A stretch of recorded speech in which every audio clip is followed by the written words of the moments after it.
When everyone does what is right in their own eyes, people become expendable. Judges 19 isn't just disturbing, it's a warning that this is what happens when God's people slowly drift so far off course they don't even recognize what evil is anymore. Welcome back, everybody, to the Words of Life podcast with Adam and Kevin.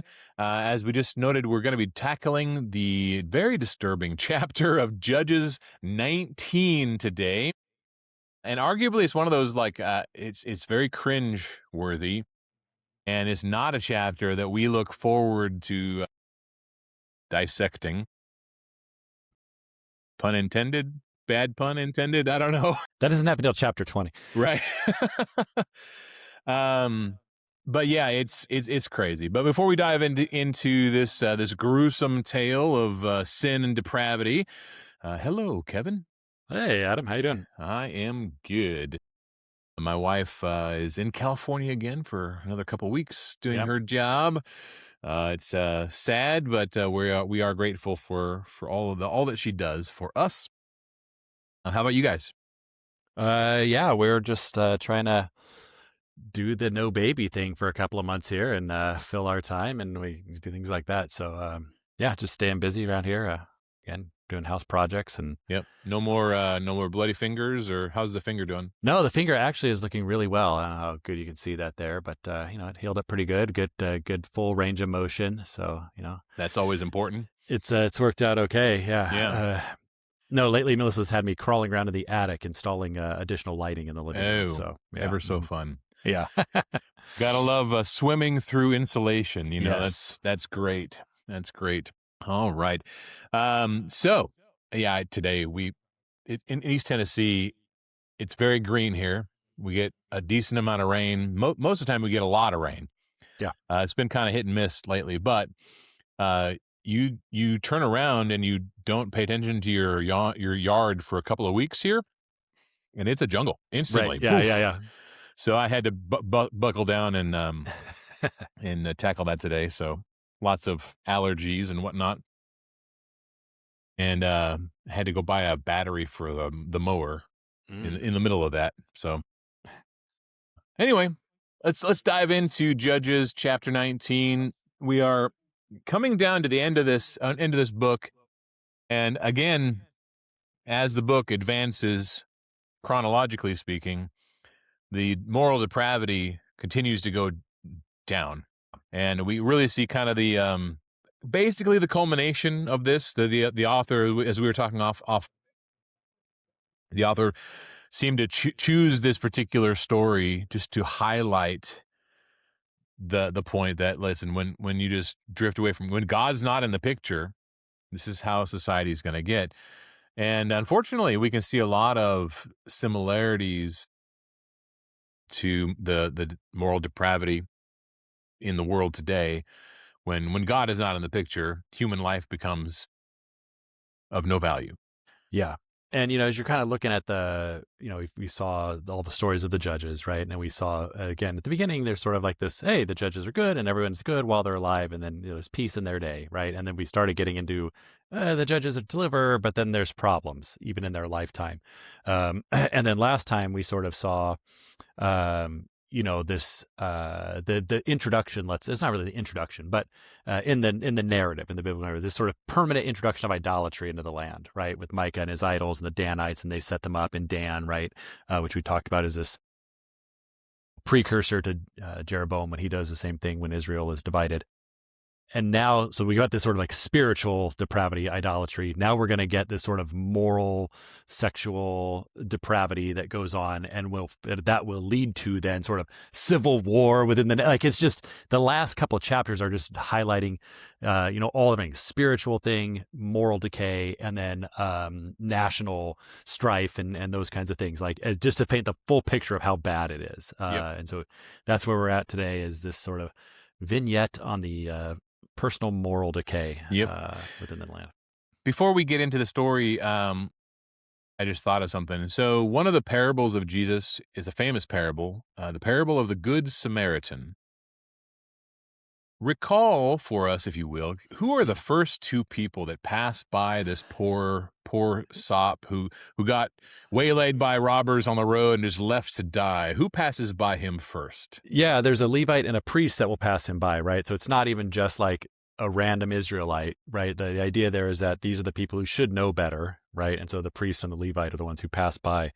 And so we'll get the same situation here, right? It could have been anyone. So my point is, I guess, just to kind of set the scene, like when we hear about a story of a Levite and a priest, our assumption right out of the gates is they're supposed to be men of God. They're supposed to be men who know what to do, that are looking out for their fellow Israelites, and they're going to do the right thing. So, but Jesus highlights the fact that the priest and the Levite do no such good thing. They just pass right by and ignore the evil.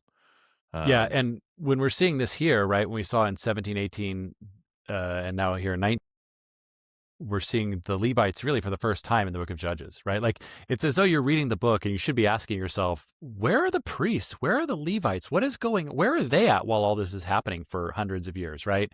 And then at the end of the book, like, this is what the Levites were doing, right? Effectively sort of laying out, here's where they were, right? This is the kind of things that were going on with them. They were no better, and this is why they were MIA, right? From the rest of the book.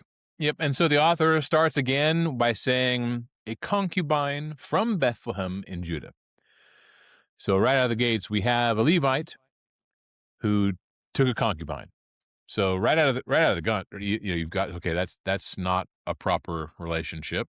Yeah, it's interesting, right? When you're trying to figure out in the law about marriage and concubines and all these kinds of things, right? I mean, you were permitted to take, a captive of war from amongst whatever, and if you wanted to take her as a wife / concubine, I mean, she's effectively a slave that you marry, right?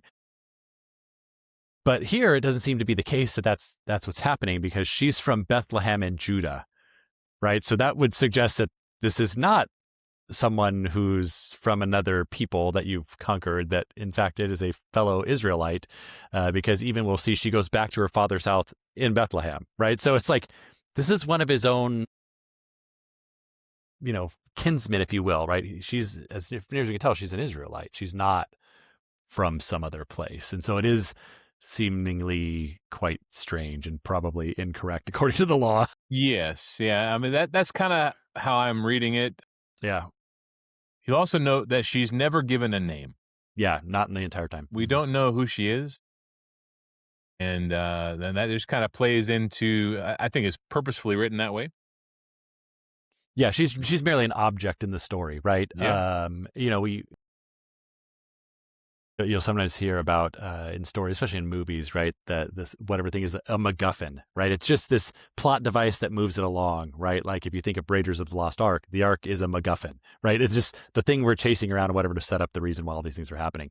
And that's kind of what she is in this story, right? She has no name, she has no purpose, she's just there to move the plot along and the things that happen to her, really, which again just sort of sets up as she's an object, right? Which is kind of part of the picture of the decay that's happening here. Yeah, it's pretty wild. So I was actually looking at there was a subnote here that said the old Latin in the Septuagint in this next verse, in verse 2. Go ahead and read whatever version you're reading right now. Yeah, but his concubine played the harlot against him and went away from him to her father's house to Bethlehem in Judah and was there for a period of 4 months. Yeah, so ESV will say that was unfaithful to him. Yeah. Uh-huh. The subnote said Old Latin became angry with. Interesting. Okay. Regardless, since it's mostly translated as played the harlot or was unfaithful to, seems like she was also sexually promiscuous. Yeah, and either way, she then leaves him and goes back to her father's house, and she's away from him for 4 months, right? Before he decides to go and do something about it, I guess. So 4 months later, he arose and went after her to speak kindly to her and bring her back. It sounds a little like Samson. I was missing her. Yeah, it does have those overtones there, right? Yeah, and so I'm feeling lonely and I really want her back, so I'm going to go find her. Yeah. Like when Samson did that, he's like, well, we didn't think you wanted her, so we gave her to your best man. Yeah. Sorry. This has a bit of a weird turnabout, however. Yeah, as he goes there, he goes to the father's house. He takes a couple of donkeys and his servant because he's going to try and bring her back. And when he gets there, in verse 3, the father of the young woman saw him. He was glad to meet him. And his father-in-law, the young woman's father, kept him staying with him 3 days, eating and drinking and lodging there, right? So he's glad he's come back for her. He's happy about it, right? Oh, she's still here, apparently, right? And so they hang out, right? He feasts with them. He eats with them. Good meals every day after day after day for 3 days straight. Yeah, and it's just kind of wild. Like the next series of events, we're not given any details about the father-in-law's mindset, other than the fact that he kept making excuses to keep this guy around. Yeah, that'll happen, right? So the fourth day, the guy wants to go, and he says, oh, hey, no, strengthen yourself with some food, right? And then afterwards you can go. They sit down, they eat for a while, right? Oh, hey, it's late in the day, stay again, right? Let's have another feast tonight. Okay, good, right? And this sort of keeps happening, right? So in 7, he goes again, wakes up in the morning and ate the 5th day, says stay again, right? Then get up tomorrow early. Like he keeps doing this over and over and over again. And the why of that is never really explained. Right. The only sort of reason it's given to us in the text is so that at some point the man decides to leave, the Levite decides to leave, but it's later in the day. And so that as he goes out on his journey, he's going to not make it as far as he wants to make it before nightfall, right? Like, Correct. but why the man is sort of keeping him there and keeping him there and keeping him there is never really talked about or explained at all in the text for us here. But he's obviously a little frustrated. Yeah. And he finally just says, enough's enough. We're leaving. Yeah. And so. So that's down in verse 10, right? Yep. But the man would not spend the night. He rose up and departed and arrived opposite of Jebus, or Jerusalem. What is Jerusalem? Yep. He had with him a couple of saddled donkeys, and his concubine was with him. And when they were near Jebus, the day was nearly over, and the servant said to his master, come now, let us turn aside to the city of the Jebusites and spend the night in it. And his master said to him, we will not turn aside into the city of foreigners who do not belong to the people of Israel, but we will pass on to Gibeah.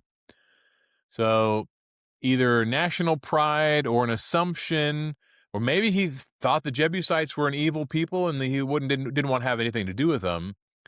And that Gibeah was certainly the Gibeah folks in Gibeah are going to be good because they're people of Israel.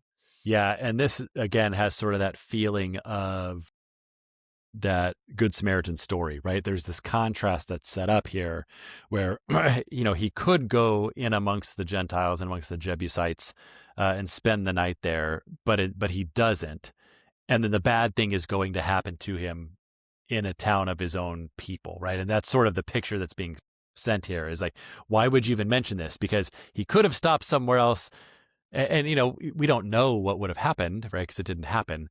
But the implication is almost that if he had stayed there, he would have been better off, right? Like the picture the author is trying to paint for us is exactly that, right? He made this choice not even to go to the foreigner, he chose to go to his own people, and it was worse because he did so.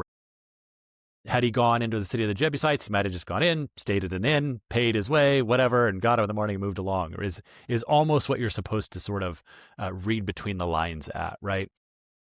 And yet he moves along. And I do like that it's interesting, that the city that they could have stopped in is what will become Jerusalem, right? At this time, the Jebusites have control over it. Israel has not taken it yet.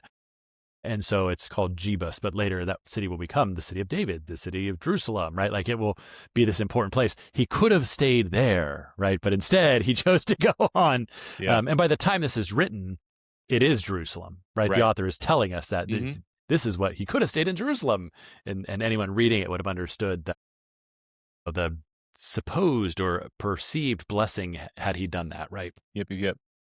So I think they're traveling south, and so they're traveling south, and they get all the way to into the land of Benjamin, into Gibeah or Gibeah. Yep. and enters the town, goes on in, and nobody welcomes them or lets them come in and lodge, which was the expectation. Yeah. This is sort of the first like callback, if you will, or the first sort of thing that should make you start to think of, this sounds like a story I've heard before, right? Someone goes into the town square and they set up in the town square and no one invites them in, so they're just going to stay the night in the town square. Like you're starting maybe to go like, I feel like I've heard this before. The breadcrumbs Yeah, are or piling starting up, to get right? laid Yeah. here, right? And we'll spoil it, I guess, in a minute here. We'll keep reading because it gets very clear very soon. Like, now I remember where this story, I've heard this before. Yeah. You want to pick it up in 16? Yeah, so that idea there in 15, there was no one who took him in to spend the night. So in 16, now behold, an old man was coming from his work in the field at evening. The man was of the hill country of Ephraim, but he dwelt at Gibeah, while the rest of the men of the place were Benjamites. And when he lifted up his eyes and saw the wayfaring man in the open square of the town, the old man asked, where are you going, and where do you come from? We are passing from Bethlehem of Judah, he said to him, to the remote part of the hill country of Ephraim, for I am from there, and I went to Bethlehem of Judah, but now I'm going to the house of the Lord, yet no one has taken me into his house. Nevertheless, there is both straw and fodder for our donkeys, and also bread and wine for me, your handmaid, and the young man that is with your servants. There is no lack of anything. And the old man said, Peace to you, let all your needs be on me, only don't spend the night in that open square. So he brought him into his house and gave the donkeys fodder, and they washed their feet, and they drank. And so you get this picture here, right? You're starting to see it become clear, right? The last time there was this guy, you say guy in sort of a air quotes, if you will, who's decided to stay the night in a town square. The same thing happened. A man came along and said, What are you doing out here? Where are you going? No, you can't stay the night. Please, I beg you, come into my house. And that person was Lot. And that city was Sodom. And so you're getting this very clear sort of foreshadow, and it's going to get paid off. I mean, you're going to get the exact same sort of a story happen. Which is wild, yeah. And so this old man is sort of a Lot type, if you will, right? He comes, he says, no, I will show you the hospitality proper. I mean, you even have the fact, just like Lot really wasn't from Sodom, this old man is not of Benjamin, right? He lives in the hill, whatever. He comes down. It says that he's an Ephraimite, I think, instead. Yeah, wasn't it though the angels that got into the city square, and they entered Lot's house? Yes, that's what I'm saying. So the angels were in the city square, and Lot, who is not from Sodom, correct, right? He's different. He's clearly called out as different. He was sojourning there. Yeah, he's called out as different from the people of Sodom, right? Yep. And in the same sort of way here, right? This guy, it does the same thing, right? He is there. He was from the hill country of Ephraim, but he dwelt in Gibeah. The rest of the men were of Benjamin, right? So you're even getting this thing that this guy is a sojourner in this wicked place, right? Kind of a thing. So the parallels are just one after the next, right? Striking. And he does the proper things. Even he takes him to his house. Not only that, he shows him full hospitality, right? He gives the donkeys food. He washes their feet. He gives them food and drink. Like he does all of the things.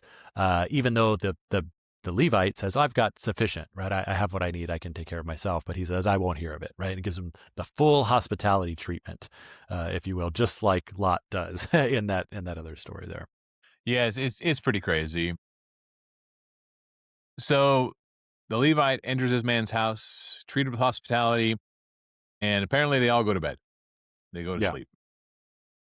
And from what I can tell, culturally speaking, this man they all slept separate quarters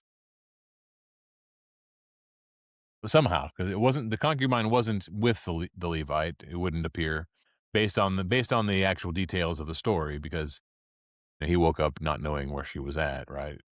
Well, yeah, I mean, any recollection of what happened the previous night.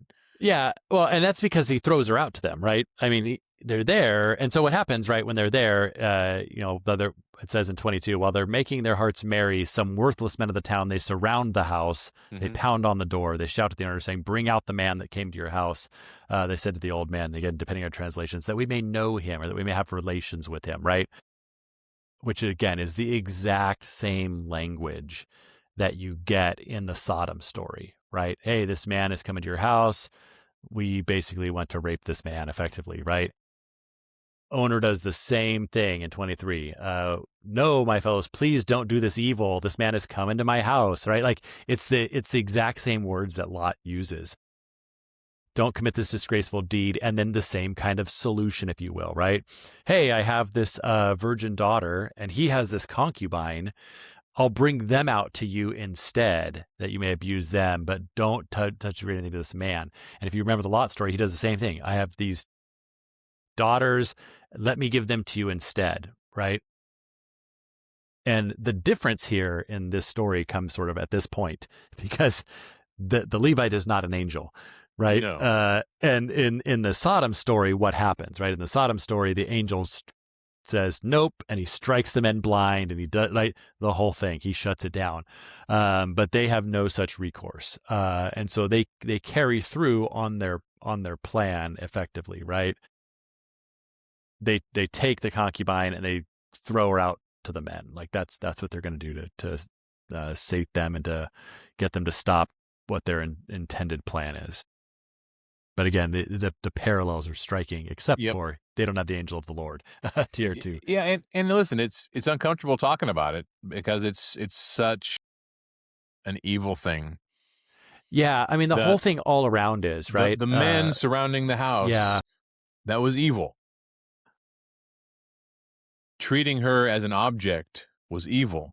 Yeah. Thinking that it was okay to throw her out to save your own skin was evil. Yeah. And it's sad. She has zero voice in this whole story. Oh yeah. And because she's reduced to like you said earlier, not a person, but just an object. And this whole thing, with the parallels to Sodom and Gomorrah, God determined that place was evil so that it needed to be destroyed. And he does bring destruction upon Sodom and Gomorrah and just utterly wipes them out, fire and brimstone, and just, heavenly fire upon that place. Yeah. And the fact that this tribe of Israel had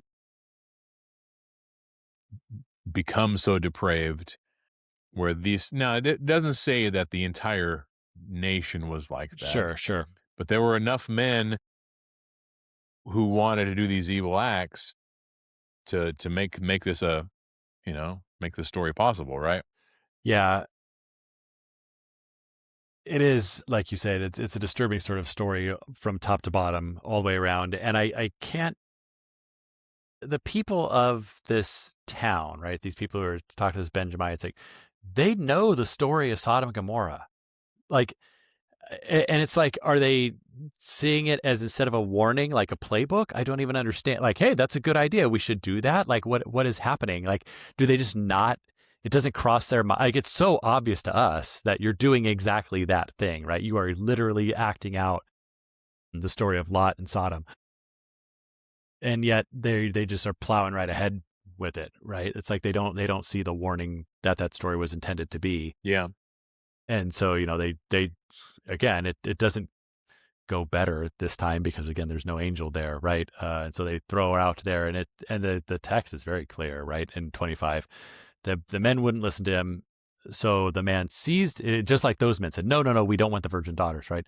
But he just says, I'm just doing it, right? He takes the concubine, he brings him out to her, and it says they raped her and abused her all night until the morning. Right. And when the dawn broke, they let her go. And as the morning came, the woman came and fell down at the doorway of the man's house where her master was until it was full daylight. Right. So she's kind of, when it's day, they let her go and she just falls down at the doorstep. And we'll see in a minute, her hands are on the threshold. Like she's just laying there. She dies outside in the night because of the wickedness of this place. Yeah. And it is very much the you're supposed to get the picture. Yeah, the whole city, the whole town is evil of Gibeah there, right? And it's that same kind of picture, when you see Lot's story, there's this picture of like Lot being like, no, this town is bad. You cannot stay out here in the town square, right? And this guy's almost the same way, right? No, you must come into my house. This town is bad. Yep. You don't want to be out here at night. just thinking about the Sodom and Gomorrah story, why was Lot rescued? Was it not merely for the sake? Well, he was still considered righteous, Yeah, right. That's what Hebrew tells us, right? right? Is vexed. But B, if not for the relationship that Abraham had with God, there was no intervention for anybody here. In That's fact, right. well, the destruction of this place is going to come through Assyria and Babylon, and God knows that. So he's already predicted the destruction of these people in the future, Yeah, yeah. right? And so the need to destroy Sodom and places like Sodom and Gomorrah then and there wasn't necessary. Just thinking big picture, because we think about what are the differences? Why Right. was Lot rescued, and no, and this poor woman was not. And the fact that God was basically silent during this time is kind of chilling, right? Yeah, it is. And, like we've seen before, right? The reason they keep getting oppressed throughout the cycles of judges is because they do evil. And so God, it says God sends the Assyrians, God sends the Edomites, God, right? He is sending these different people against them, and then he raises up a deliverer for them from amongst the people here, right? But this time, the wickedness is in the house, right? Like it's actually you're wicked, and the oppression is coming not by someone else. The oppression is coming from your own people now, Yeah, right? from the sin that you're wallowing in. Yes, that's right. And so that you are so wrapped up and oppressed by your own sin that we're taking this physical manifestation here that we're seeing in the Yeah. story. Well, I mean, it just makes me think like the world always needs people like Abraham, right? Yeah. People like the men that God has called to rescue his people.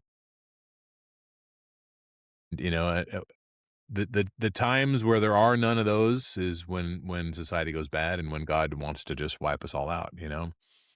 Yeah, I mean, you see those stories over and over again, right? The Yeah. story of the world is evil as it ever is in the time of Noah, but Noah found favor, and so God, uses him, right? There's this, like we've talked about, this remnant or this righteous few that sort of are preserving here.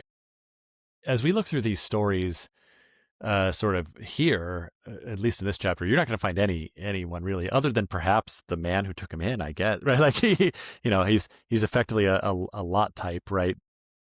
You don't see anyone here who's really kind of able Yeah. to I mean, to stop the degradation. he was the Samaritan in Yeah, the yeah, story, right? yeah, He did what he could right, with what he had. yeah. And so the story, right? You think like, man, that's a bad story. That's terrible, right? And then like it just gets worse, It gets like so if that's weirdly possible. worse. Yeah. Yeah.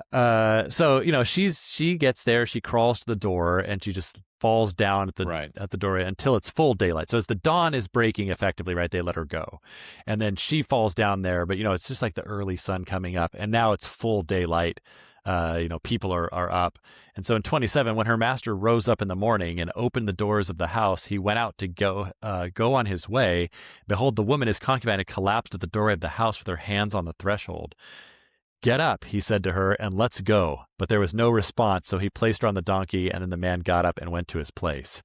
Like, the just callousness of it is striking, right? Yeah. As far as I can tell, he knows what has happened, right? And he finds her outside there, and his response to her is not, "Oh, are you okay? Oh, I'm so sorry this happened to you." It's just, "Hey, get up.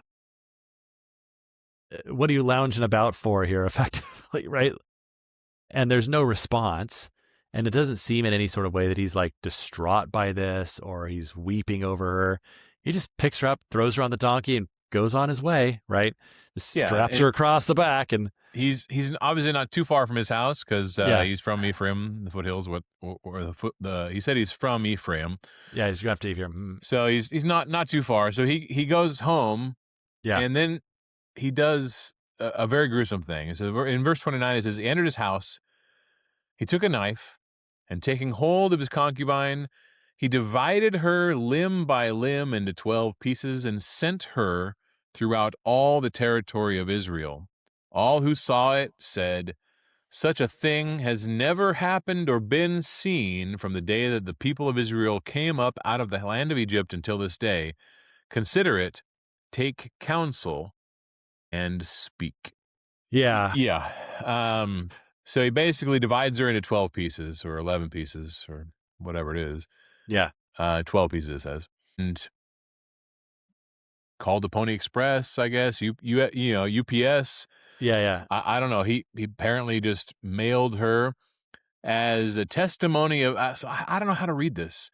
It's depraved, it's twisted, it's gross, but one would think like, so if he has any semblance of right versus wrong, the only thing I can say is the only thing I can think of is that he assumed by going to the people of Israel in Gibeah instead of staying with the Jebusites. The assumption was it's going to be a better experience than what we could expect in Jerusalem or in the land of the Jebusites.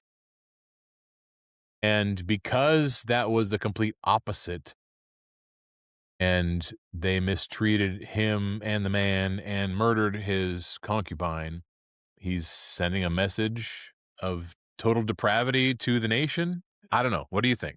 Yeah, I mean, it seems kind of clear as the chapters move on that he's effectively calling for some sort of vengeance or justice, right? Like, hey, this is what the men of this town did. Are we going to stand for this kind of like depravity or wickedness or whatever it might be, right? And so his response is as gruesome as he sort of feels the offense has been, right? Here again, she's only just an object, right? I don't need to bury her. I'll chop her up and use her for one last purpose, right? I get one last use out of her, and that is to send her around for shock value to all the people to rile them up.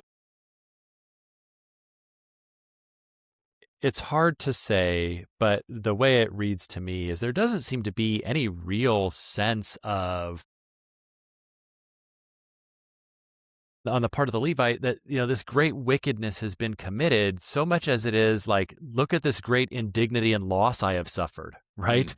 Sure. What are we going to do about my loss and my thing? We can't let this kind of thing stand. Sort of a bit, everybody think about this and come and take counsel and let's hear what the just verdict is, right? We need to get justice here. But it doesn't seem like it's justice for her because, again, she's never named. She's never seemed to be of any value to him at all. It's just, I've suffered this loss, right? I need justice for me. Yeah. And this happened to my concubine. And, it gets the reaction, like people go and say, oh man, this is disturbing. If we just peek into 20 a little bit, right, what happens is then all the people come together, right? It's a weird break again a little bit. All the people assembles one man from Dan to Beersheba before the Lord at Mizpah. They all show up, the chiefs of the tribe of Israel, they all show up there and they say, tell us, how did this wickedness take place? Like, what happened? And the man says, and resends the story, right? Behold, all of you sons of Israel, give your advice and counsel here. So he's effectively called for some sort of like tribunal, if you will. Mm-hmm. Call the tribes together and let's lay this out. And he's effectively called a war party together to say, I want vengeance for this act there. Yeah. And what's crazy is that while what happened to her was completely wrong, they're basically just going to escalate violence upon violence and, Yeah, it is interesting, right? Because I mean, in a sense, I feel like this is the right response, right? Like God seems to say, yes, go up, go fight against them. Yes, purge this. It's like they've looked at the law and said, oh, we must purge this wickedness from the land, right? This great evil is done. We must cut it out. Like it is the right sort of righteous response, if you will, that God may have called for, right? But this kind of wickedness happens, those people shall be put to death, right? Like that's the thing. And yet it's also sort of this striking picture of like, it takes this level of thing to get people to speak up, right? The words he uses there, right? Nothing like this has been committed since we came up out of the land of Egypt, right? Like this is how bad it's gotten, kind of a response here. Sure. And we'll even see, though, that it's a strange thing as you move into the next chapter, and we'll get there next time. But yeah, God is amongst them and with them, and also he seems to be punishing them some as well within the way that it plays out a little bit there. But yeah, again, I think the whole picture there is really just a paint that, like, this is how bad it's gotten in every aspect, right? And the Yep, last thing we'll get is sort of into the civil structure and the intertribal relations even there. for sure. And I say, listen, you can see it just by observing at the world we live in now. There's been I suppose there's always been a push to remove God from society by wicked people. But there's been a push, especially like in our education system and things like that, to replace God with different theories, remove God. We used to have prayer in school, and they used to use the Bible as text, and now prayer's gone. The Ten Commandments are no longer present in our courtrooms.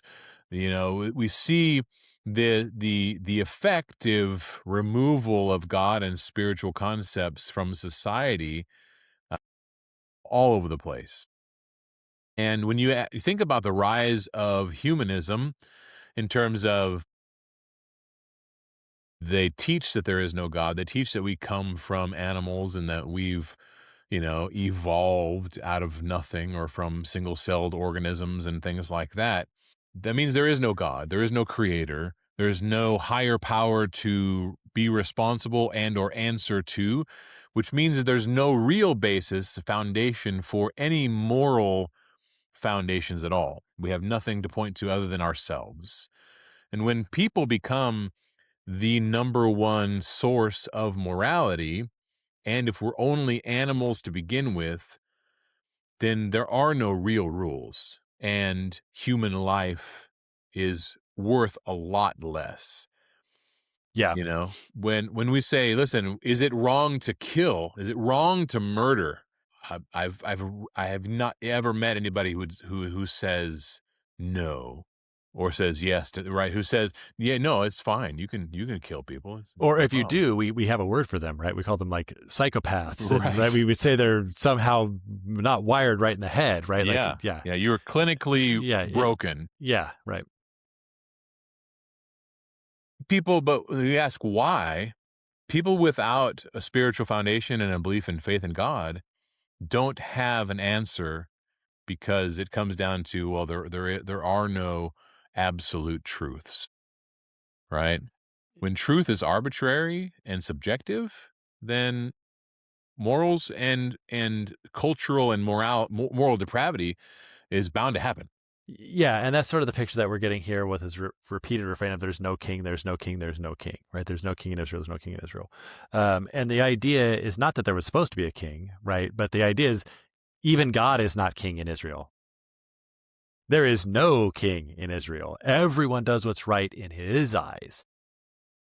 And that's sort of the picture we're supposed to pick up on there. It's setting a timeline. This was before the kings for the author who's writing this Mm-hmm. in the future of when these events are happening. This was back in the days when there was no king, right? But it's also this literary refrain of there is no king, right? There is no Lord.